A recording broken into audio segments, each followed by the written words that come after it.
estava prestes a carregar era maior ainda. Isso porque, como explica Paulo em Coríntios 2, Jesus não conhecia o pecado. De repente, ele teria que carregar era maior ainda. Isso porque, como explica Paulo em Coríntios 2, Jesus não conhecia o pecado. De repente, ele teria que carregar o resto de todos os pecados do mundo com ele. Mas nota uma coisa, a oração de Jesus não terminou com um pedido para que o cálice passasse. Ele pede para ser livrado dessa, mas essa frase revela que Jesus foi obediente a Deus até o fim, custe o que custar. Enquanto Jesus rezava, os discípulos Pedro, Tiago e João dormiram debaixo de uma árvore. E Jesus vai até eles e fala para eles vigiarem e orarem, como é explicado no Evangelho de Mateus. Vigiar e orar é uma lição. Ele já tinha decidido ser obediente, então se tivesse perigo, ele não ia fugir, concorda? Isso foi dito então mais no sentido de que eles ficassem atentos ao que Deus ia pedir dali para frente. A traição. Enquanto estava rolando no jardim, outro discípulo Judas está negociando com o Caifás. Esse cara era o sumo sacerdote dos judeus em Jerusalém. Ele faz parte do grupo dos fariseus. Já falamos do papo, irmão. Caramba! Uns 150 anos antes de Cristo. Um detalhe importante para entender o contexto de tudo que acontece com Jesus é que os fariseus tinham duas fontes de leis. A lei escrita, que é a Torá, que é basicamente o Antigo Testamento da Bíblia, mas eles tinham também a lei oral, que era uma série de regras e tradições antigas que funcionavam como leis bem que a gente imaginava. Capiroto! Bom, não bastasse o medo de tudo que estava por vir, né? Afinal, além de ser Deus para saber de tudo, Jesus também era um homem para sentir dor pra caramba, né? Ainda vem o capiroto atormentar esse momento, para tentar bagunçar os pensamentos dele. O interessante é que nesse filme o diabo não é nada que a gente imagina no senso comum, não tem nada de chifre, rabo, cara vermelha, nem nada disso.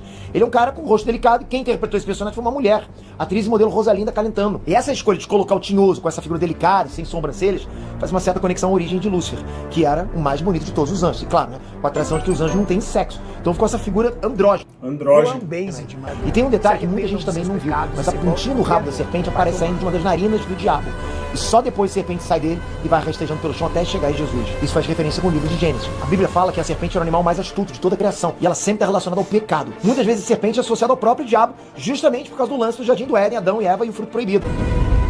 O beijo da traição. Já devia ter dado um tapa no pé do ouvido do Lúcifer ali mesmo. Para de pular. Que maneiro para de pular? Tem 40 minutos de vídeo. Diante de Pilatos. Os fariseus eram a autoridade religiosa ali em Jerusalém, mas a gente tem que lembrar, galera, que na época era governado pelo Império Romano. Então todas as questões civis tinham que ser levadas para o representante do Império, e nesse caso o governador local era Pôncio Pilatos. Como Jesus estava sendo considerado um corno Pilatos, arruaceiro, os fariseus levaram ele como prisioneiro para ser punido pelas autoridades romanas. Os fariseus queriam acabar com Jesus, mas eles não tinham jurisdição para dar nenhuma sentença além do apedrejamento. Então algo maior teria que ser ordenado pelo governo romano. Então por isso Jesus foi levado para lá para tentar convencer o governador romano a entrar no jogo. Eles chegaram lá às 5 da manhã. O governador tentou entender quais os crimes Jesus tinha cometido, e todos os argumentos dos Caifás eram religiosos, mas a autoridade religiosa eram os fariseus. Presta atenção, Jesus não descumpriu nenhuma regra civil. Ele não fez nada contra as leis de Roma. Ele manda real, mas Pilatos não entende muito bem essa coisa de Jesus ser rei, ele ser a verdade e tal. No fim, Pilatos diz pra multidão que ele não viu crime nenhum em Jesus e mandou levar Jesus por Herodes. E assim, galera, Pilatos, além de ficar confuso sobre não Jesus... Não adianta se esconder nada. Pilatos foi salvo? Quando você morrer, você pergunta pra Deus. Como é que eu vou saber? O filme corta direto pra Jesus no salão do Palácio Real de Antípara. Todo mundo voltou para pressionar de novo uma decisão do Pôncio Pilatos. Nessa hora os ânimos já estavam mais exaltados, e a saída que ele tentou foi cumprir a tradição. Essa cena é foda. Olha como tudo é simbólico, presta atenção. Barrabás vem do aramaico Barrabás, que significa filho do pai. Guarda isso. Na maior inocência para purificar a live. Teologia, Barrabás simboliza a gente, os humanos. Somos cheios de pecado. Barrabás ia ser executado na pena de morte também. Profundo isso, né? O ator que interpretou Barrabás se chama Pietro Sarubi, e ele conta que ele não se importava muito com religiosidade na época do filme. Ele aceitou o papel para ter a oportunidade de trabalhar com Mel Gibson, além de querer um papel mais importante, né? Por osmose, traria mais dinheiro para ele. Ele se converteu naquela cena ali. E nessa cena de Libertem o Barrabás, o Mel Gibson teria instruído ele a não olhar diretamente pro Jim Caviezel durante a cena. Isso porque ele sabia que a figura ali do Jesus estava comovendo todo mundo, e o Barrabás não podia ser afetado por isso. Bom, o Barrabás aparece em uma única cena, e mesmo sendo diferente do que o diretor pediu, o Pietro cruzou o olhar com o Jim Caviezel, e esse olhar foi o corte final do filme. E olha que loucura, segundo o Pietro, segundo o ator, quando ele olhou pro Jim Caviezel, ele sentiu a presença do próprio Jesus Cristo olhando para ele com ternura, misericórdia e amor. Não tinha ódio, não tinha nenhum ressentimento naquele olhar, só amor, misericórdia e ternura. Desde aquele dia o Pietro Sarubi se considera convertido. Ele até lançou um livro chamado De Barrabás a Jesus, convertido por um olhar. Violência no nível que muita gente não consegue nem aguentar ver, assistir, é pesado demais. Pilatos então mandou flagelar, ou seja, uma sessão de chicotadas bem severa para ver se os fariseus se davam por satisfeitos. A flagelação começa por volta das 9 da manhã, e nesse filme as chicotadas por si só já são muito impactantes. Mas durante a flagelação, Jesus cai e todo mundo acha que ele desistiu. Daí ele se levanta e surpreende todo mundo, e o castigo fica ainda mais severo. Isso é pra...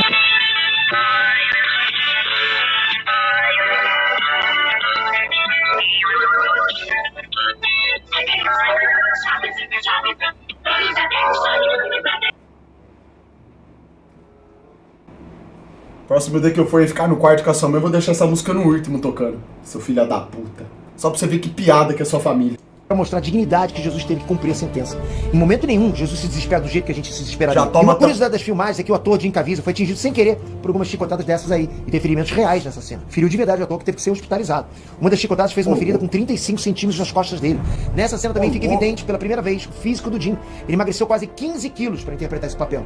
Um destaque dessa cena também é Maria, a mãe de Jesus, que assiste boa parte do castigo. E ela também não dá nenhum escândalo. Ela também mantém a dignidade acima de tudo, com muito sofrimento.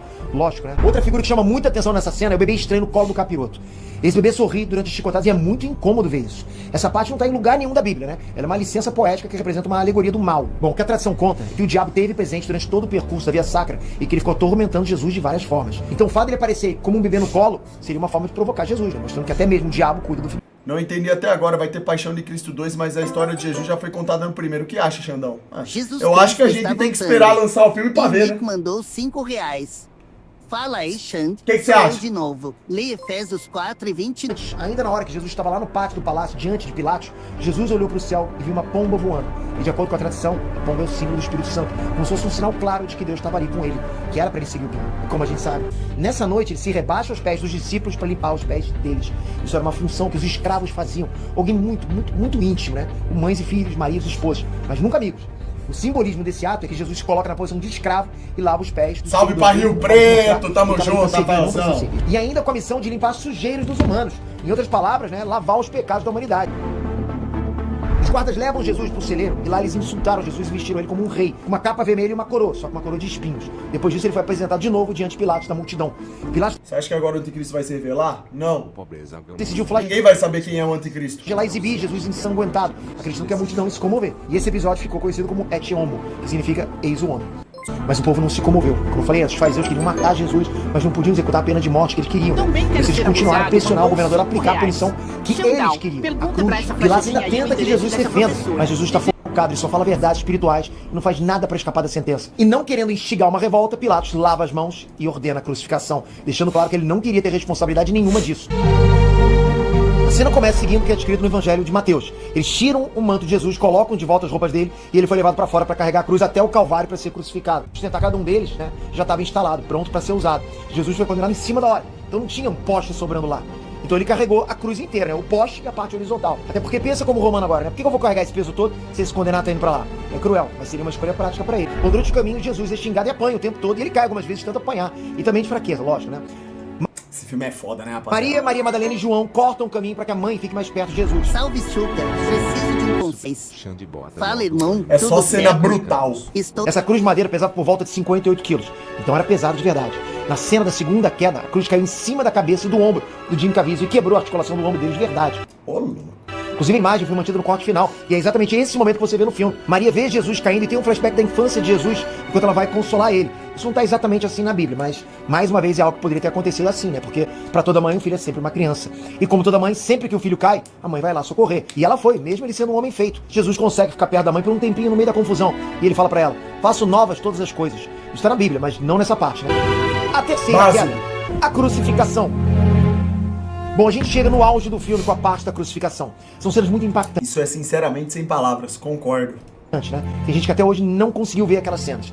Era por volta do meio-dia e os soldados começam a preparar a cruz e eles pregam uma placa igual foi dito na Bíblia. O Império Romano mandava escrever na cruz dos condenados o nome do réu e o motivo da pena de morte. No caso de Jesus, né, como foi dito no Evangelho de João, Pilatos mandou escrever e colocar na cruz: Jesus Nazareno, rei dos judeus. Isso foi escrito em 3 idiomas, né? Em hebraico, que era a língua dos judeus, em latim, que era a língua dos romanos, e em grego, que era a língua universal na época. Ou seja, era para ninguém ter dúvida de quem era ele e por que ele foi condenado. Bom, nessa hora Jesus se lembra da última ceia, quando ele diz que o pão é o corpo dele e o vinho é o sangue que seria entregue na ceia, como ele entregar a vida na cruz. Outro flashback é a fala que Jesus ensina o amai-vos uns aos outros. Depois ele Peter é muito inteligente, igual essa explicação dele. O Peter é bacana, né? reza para Deus perdoar as pessoas. Isso é concretização do ensinamento que ele deu sobre amar. Enquanto tudo isso acontece, Maria, mãe de Jesus, Maria Madalena e João assistem tudo. Maria tá sofrendo bastante, dá a impressão que ela tá sofrendo mais que todo mundo ali, e não é difícil imaginar isso. Uma mãe vendo um filho inocente naquela situação, nossa, dói demais. E o filme fez uma conexão muito simbólica entre a ceia e a crucificação, quando Jesus levanta o pão para agradecer. Isso se conecta com o momento que os romanos levantaram o corpo dele pregado na cruz. Jesus é o pão da vida. Levantar o pão como Jesus foi levantado na cruz é feito em muitos rituais ainda hoje, 2000 anos depois, como no rito romano. Acordei agora, o que eu perdi? Metade da sua vida já, Renan. O cara que acorda 1 hora da tarde, não tem vida. Acabou já. Maria, João e Madalena puderam chegar perto de Jesus e Maria beijou os pés ensanguentados do filho dela. E como está escrito no Evangelho de João, Jesus disse que tinha sede. Nisso um soldado molhou uma esponja e levantou essa esponja numa lança para Jesus beber.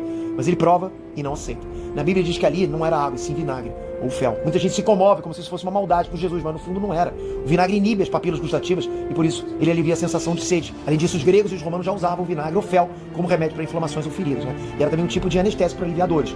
Por isso Jesus não aceita o vinagre, para não ter nenhuma substância aliviando a dor dele. Logo depois no filme, Jesus carrega Maria e João para que Bicho é base, ele é alfa demais mesmo. se cuidem. Simbolicamente, Jesus estaria entregando as pessoas para a mãe dele, para ela cuidar de todo mundo, assim como cuidou dele, né? Isso eleva os seres humanos mais uma vez na condição de irmãos em Cristo. Uma outra curiosidade, alguns estudos teológicos, é que Jesus não chama Maria de mãe nessa hora, e sim de mulher. Isso pode se referir à ideia de Jesus ser o novo Adão e Maria ser a nova Eva. Isso mostra como havia um plano que se cumpriu, onde Jesus nasce como um homem enviado por Deus e Maria. E nisso a humanidade teve uma nova chance de se livrar dos pecados que as ações de Adão e Eva trouxeram para o mundo de João. Ainda sofrendo na cruz, Jesus, igual aparece no Evangelho de Mateus, Jesus reza perguntando para Deus por que ele foi abandonado. Mas logicamente Jesus tinha certeza de que Deus estava com ele, né? Então, o que isso significa? Se prepara para a pedrada. O que a gente vê nos estudos teológicos, nessa hora, todos os pecados da humanidade, de todas as eras, se concentraram em Jesus. E o pecado é a única coisa que afasta Deus das pessoas. Na primeira carta de Pedro, explica que Jesus estava se identificando com cada pecador quando disse que Deus tinha abandonado ele. Daí então vieram as últimas palavras de Jesus. Ele disse, está consumado. Entrega o próprio Espírito nas mãos de Deus. Isso significa que o tempo se cumpriu e a missão aqui na É pesado, rapaziada. Esse filme é chocante pra caramba. terra foi completada. Eram 3 da tarde quando Jesus... Para os judeus, do pôr do sol da sexta até o pôr do sol do sábado, é sagrado e nada pode ser feito. Por esses motivos, mais a tempestade que estava formando e o terremoto que começou, os soldados mandaram acelerar a morte dos outros prisioneiros, quebrando os joelhos deles. Isso ia causar um estresse ainda maior no ritmo cardíaco e esmagar os pulmões, porque eles iam perder a sustentação. O corpo de Jesus foi tirado da cruz e Maria segura ele morto no colo. Essa imagem foi inspirada na obra Pietà de Michelangelo. Mas diferente da obra, né, no final da cena, Maria olha para a tela, ela olha para o fim tem um salto temporal, né? Da sexta tarde ele vai para o domingo de manhã. A pedra da sepultura rola sozinha, Jesus aparece sentado, limpo, sereno, acabando de ressuscitar. A cena é toda silenciosa, não tem nenhuma fala, mas a gente entende que ele está se sentindo pronto para a próxima parte da missão. Nisso, Jesus se levanta e o destaca no buraco de prego na mão dele.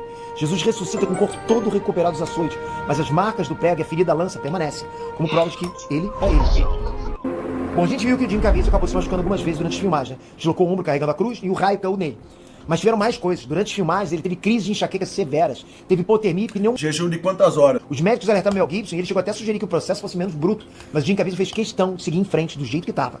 O Jim chegou a dizer pro Mel Gibson, isso que está me acontecendo é entre mim e Deus, vamos em frente. Se eu tiver que partir, não terá sido em vão. Não há nada melhor para mim do que dar a minha vida por Jesus Cristo. A cena da crucificação levou 2 semanas até ser concluída, só que o perrengue mais perigoso foi na cena que suspenderam ele na cruz.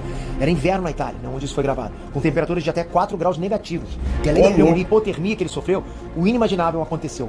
Outro raio caiu no Jim durante essa gravação. Que é insano.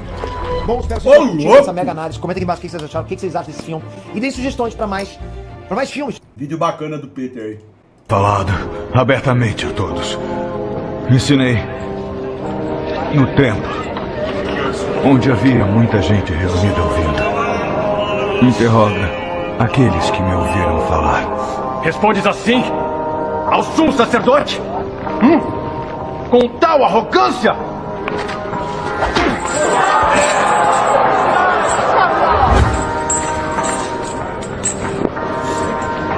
Se eu disse algo mal, mostra o mal que eu disse. Mas se falei bem, por que me atacas?